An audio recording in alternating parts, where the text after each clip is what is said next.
Super speech. So I think it's safe to assume that everyone here is familiar with what happened at Columbine High School in 1999. If you're not, two students tragically planned an assault on their school and where they killed over a dozen people and wounded 2 dozen more. What you might not know is that they attributed their skills with the firearms to a popular video game at the time called Doom. And since then, there's been a large controversy, spawned a bunch of studies about how dangerous video games can be to impressionable minds. But video game is a broad term. It includes not only violent video games, but also things like Guitar Hero or Bejeweled, things that don't necessarily cause violence and instead trigger learning of more life lesson type things.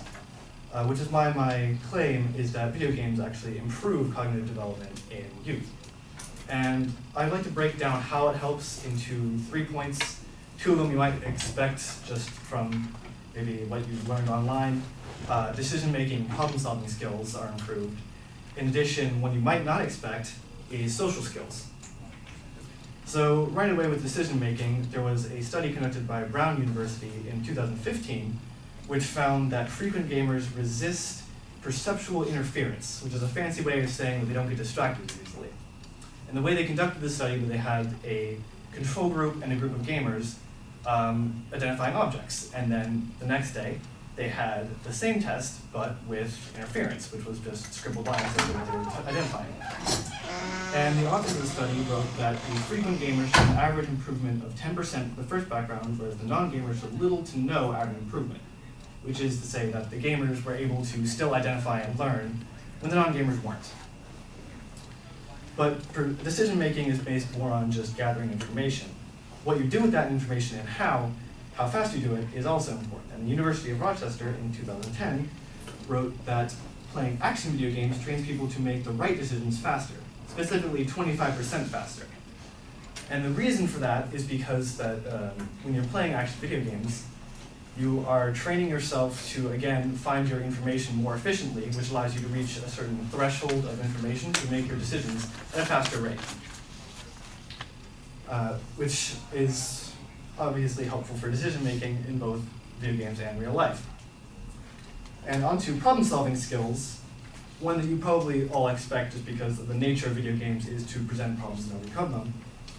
Authors of the Behavioral and Brain Sciences Journal in 2015 wrote that training on Portal 2, a popular 3D puzzle game, elicited improvements in problem-solving and spatial reasoning skills, which means that gamers are, again, going back to identifying key stimulus, they're able to identify their environment more effectively. And again, other abilities improved are the ability to multitask and the ability to mentally rotate objects. So again, they have a key understanding of the environment because they spend more time in a simulated environment, so they have to be aware of more variables. In addition, video games encourage people to solve problems for the problem zone's sake. Kurt Squire, a researcher at MIT, wrote that people engage in complex, goal-directed activity not for external rewards, but simply for the exhilaration of doing.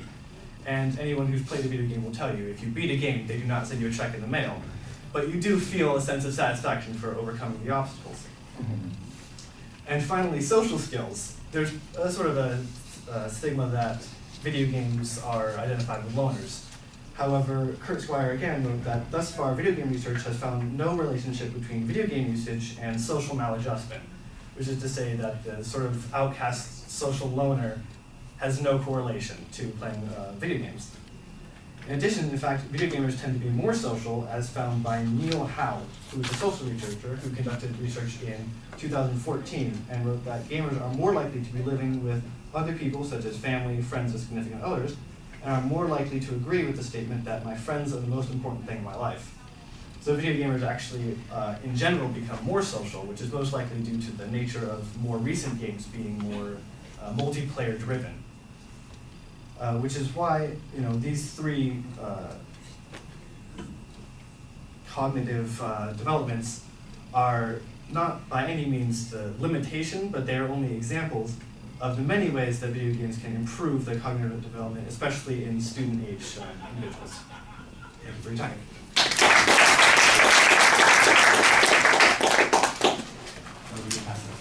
Thanks.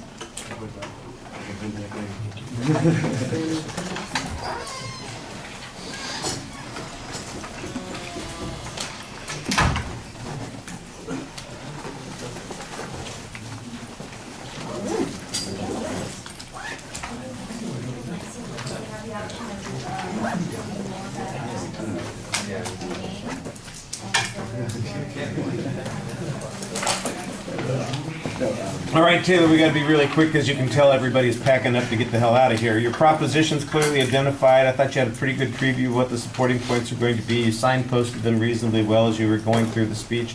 That part's good. I thought that you had a lot of testimony evidence that you used in the presentation, and you usually gave us the qualifications of those sources that you were presenting. There's a little bit of statistical information. I think that some inferences that are being drawn from the information might be a little bit broader than maybe would be suggested by the research that you're citing itself, but I thought that you did a good job kind of explaining how some of this information could be useful or important.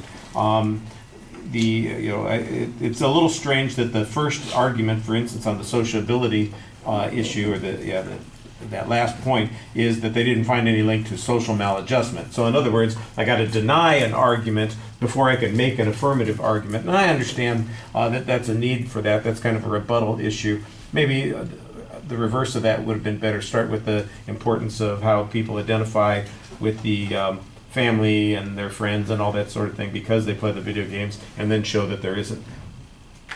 Otherwise, it sounds kind of awkward that it's going that way. My first proof is that there isn't any proof of the opposite, and I think that that's a little bit problematic. Need to do a little bit better job at looking at the audience while you're speaking, but I know we were in a rush, so I appreciate your letting us finish off with you today. Thank you. All right, bye.